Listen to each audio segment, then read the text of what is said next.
Hey y'all, welcome back to Trendy DIY 29, back with another video. This video is going to be short and sweet. Not that much has happened, but I wanted to show you the little things that have. As you can tell, this is kind of a cloudy day. So not too much sun, not too much heat. As you can see, the Sumter cucumber is doing well. It's trailing off, so I'm going to try to guide it to grow. You guys can see onto this so that I can have like cucumbers growing up there. That's the goal. So hopefully that works out. The chamomile has finally started to come in. Here goes my chamomile flowers. And when it comes to picking chamomile for like teas and stuff like that, what you want to do is you're going to want to pick them once these flower petals right here are flat. Once they're nice and flat, that's when you want to pick the heads off and dry them out for different teas or any type of beauty products that you want to make. Down here, I've kind of like given up on the Bright Lights Swiss chard. I kind of figured, I don't know how this came out, but I figured that, like I said in the previous video, it was planted too close together. So I plan on trying to start a new batch. There's still enough time to grow something different, so I'm probably gonna I might rip these out and just put them somewhere just in case and see what happens. These are the bush beans. I really don't know what's going on with the bush beans. I'm gonna try to feed all the plants some fertilizer. I was giving them fertilizer every 10 to 14 days, but I cut off because I was scared that I was gonna over fertilize them. So I'll probably give all these plants a dose of fertilization. And then over here, as you can see, the collards and stuff are still growing good. You can tell that something has been getting it, but it doesn't look nowhere near as bad as it was. I got a lot of new growth. These look like the heads. The head of cabbage is starting to look like a cabbage. The lacinato kale right here is basically, it's unscathed really. It's not that damaged, so that's good. And then another head of cabbage right there. But this is what I want to show you. That's what made me film the video. I have to show you guys something. It's going to creep you out. It creeped me out. It made me feel, oh yeah, there goes the squash. I forgot to show you guys the one that I left on there. See how much bigger it is? I'm probably going to pick that tonight. Tonight I'm going to make some grilled steak with mixed vegetable medley from my garden. So I'm going to have some onions, some squash, some sugar snap peas in there, and the carrots that we harvested in the last video. So, and look guys, look. Here goes our pollinator at work. He's getting up in there, he's pollinating, he's doing his job. Finally, I see them at work, okay? And he gonna fly over to the next one. Thank you, bee.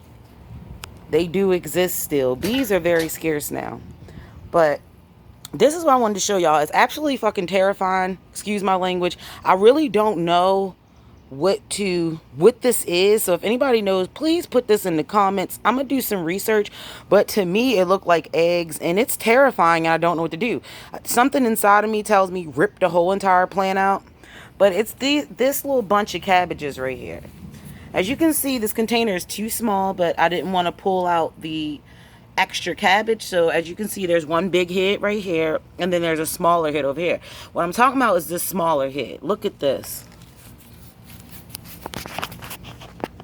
If you guys look deep inside there, it looks disgusting. I don't want the camera on there too much, but you see them little black balls? I have no idea what this is. It looks like eggs. It looks like something been eaten at. I'm about to kill. I don't know what to do. They say you're not supposed to cut the middle of your plant. So I really don't know if I'm going to kill the plant, but I'm thinking of either pulling out this whole entire piece of cabbage instead of trying to save it, because I don't want to risk it damaging that big one over there, which is okay. But if you guys can see that, it looks like eggs of some sort, and a lot of them, and something's been eaten at, which I believe whatever has hatched out of these eggs. So I think that what I'm gonna do is I'm gonna just rip this whole plant out. I have 2 other things of cabbage, and this is the 3rd thing of cabbage. So how many cabbages do you actually need? And fall is coming up. Cabbage grows great. So I'm going to be putting in new cabbage, new collards, new kale. So I wanted to show you guys that. That terrified me. Like I said, I'm learning something new every day. I am not an expert. So as we can go around, I did some research on the tomatoes like I told you guys, and I've came to the conclusion that it is temperature is the reason why they are not turning. As you can see, if I get close enough, you see how like right here is whitish and then over here is a darker green.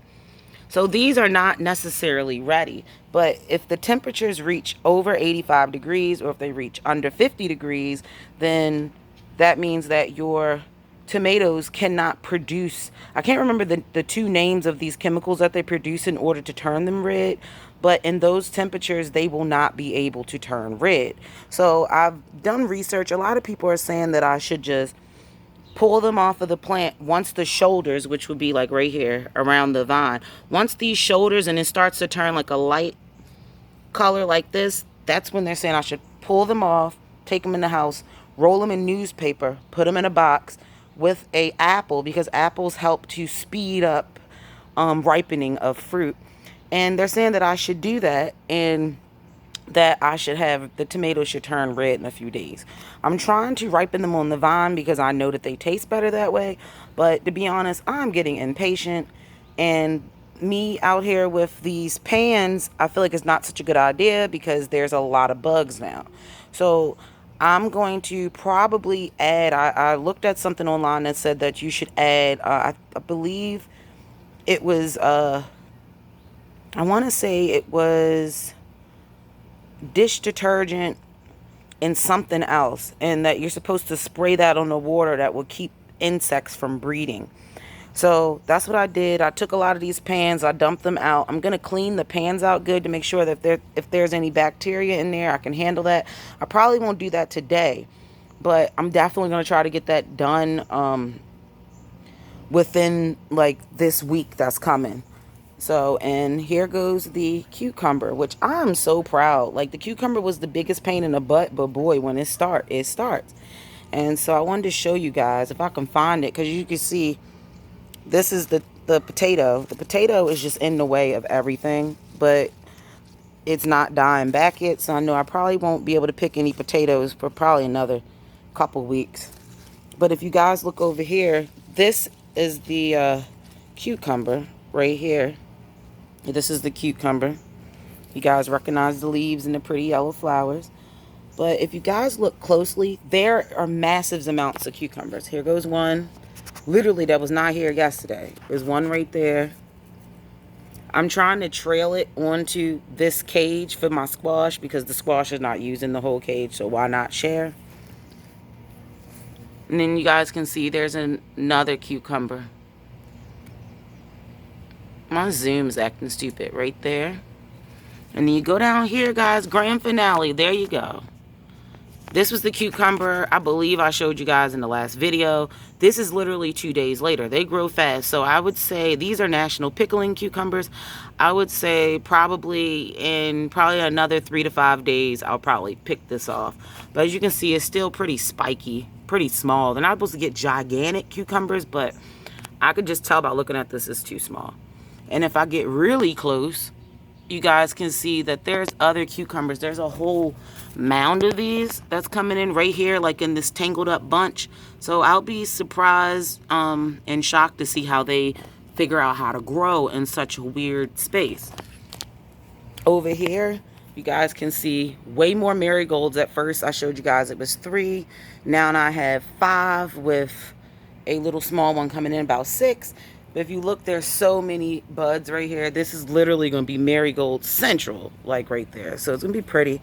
My strawberries I showed you guys in the last video. I'm trying to find them. Right here. They're still white.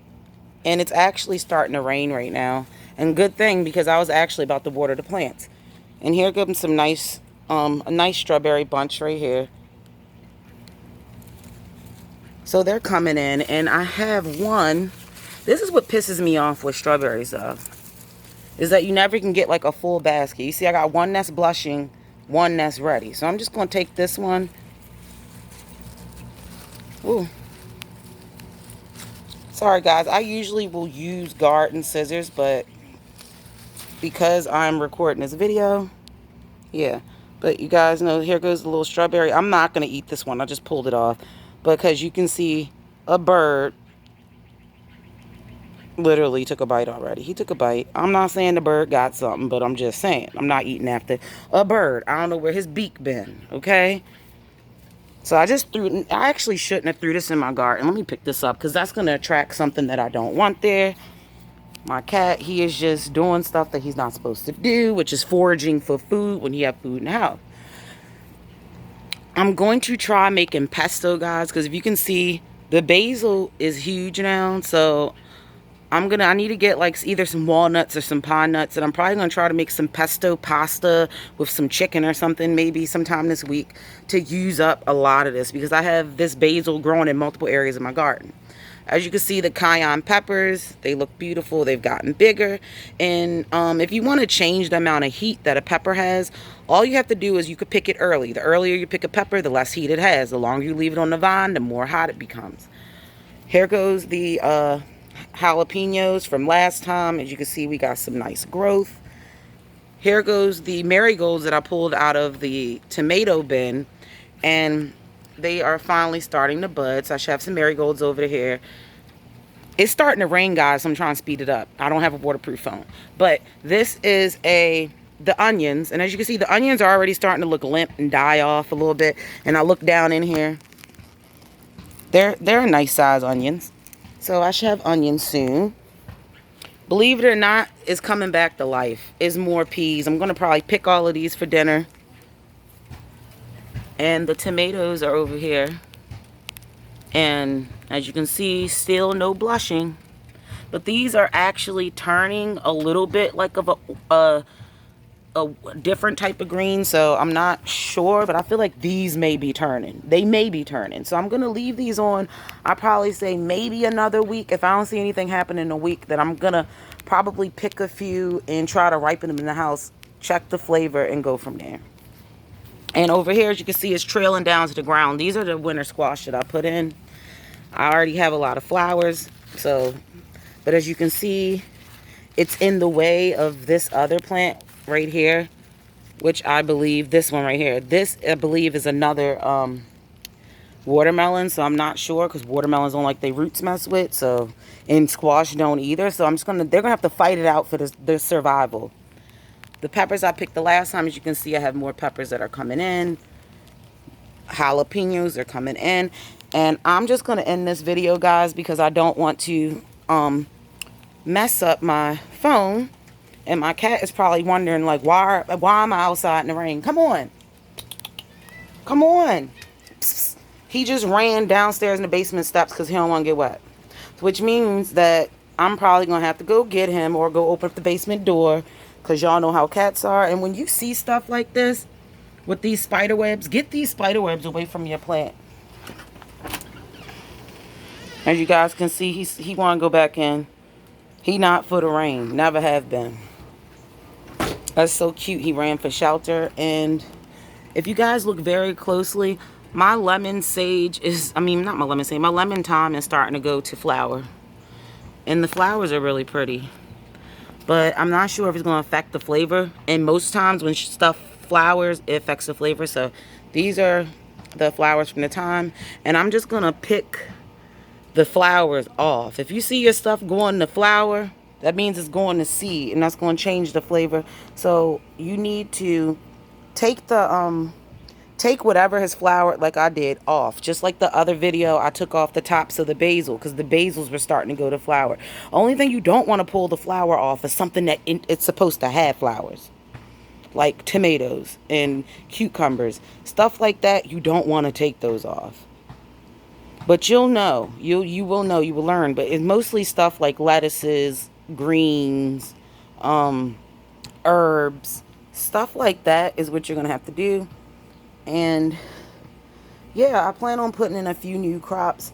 I want my harvest to last. I'll probably do a few videos coming up soon for how to dehydrate these things, how you can keep the stuff that you grow without feeling the need to use them immediately. I'm gonna go over all of that stuff. So make sure you like, you share, and you subscribe, and leave any comments. And especially if you know what the hell that stuff is inside of my cabbage plant, I'm just gonna go ahead and pull it. But I've noticed ever since I put these bins to catch water, it's just been an insect like party in my yard. So I'm going to have to figure that out. And once I figure it out, guys, you know, I'll let you know, like I'll let you know everything else. So like, share, subscribe. Thanks for watching.